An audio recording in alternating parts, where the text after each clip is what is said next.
Hi అండి. హోలీ అంటే కేవలం రంగులే కాదు, దాని వెనుక చిన్న చరిత్ర కూడా ఉంది. మన పురాణ కథ ప్రహ్లాద మరియు హోలికా దహనం ఇవన్నీ మనందరికీ తెలిసిన కథలే. కానీ హోలీని వ్యవసాయ పండుగగా కూడా జరుపుకునేవారు. శీతాకాలం ముగిసి పంటలు కోతకు సిద్ధమయ్యే సమయంలో గ్రామాల్లో ఆనందంగా ఈ పండగ చేసుకునేవారు. వసంత ఋతువు ప్రారంభాన్ని సూచిస్తూ రంగులతో సంబరాలు జరుపుకోవడం ఒక సాంప్రదాయం. అలానే హోలీకి ఇంకొక కథ కూడా ఉంది. బృందావనంలో కృష్ణుడు, రాధ మరియు గోపికలతో రంగులు చల్లుకున్న కథలు ప్రాచుర్యంలో ఉన్నాయి. అయితే ఈ హోలీకి స్వీట్స్ కూడా బాగా చేస్తారు. గుజియా ఇది నార్త్ ఇండియాలో హోలీకి కంపల్సరీగా చేస్తారు. ఇది రాజవంశం నుంచి వస్తున్న స్వీట్.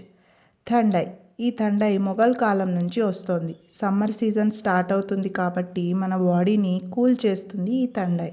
దహి బల్లా తీపి మధ్యలో కాస్త కారంగా పుల్లంగా ఉండే ఈ చాట్ కూడా చాలా బాగుంటుంది. హోలీ అంటే కేవలం రంగులే కాదు, ఇంత కథ ఉంది. మీరు ఎలా హోలీని సెలబ్రేట్ చేస్తారు? కామెంట్ చేయండి. Thank you.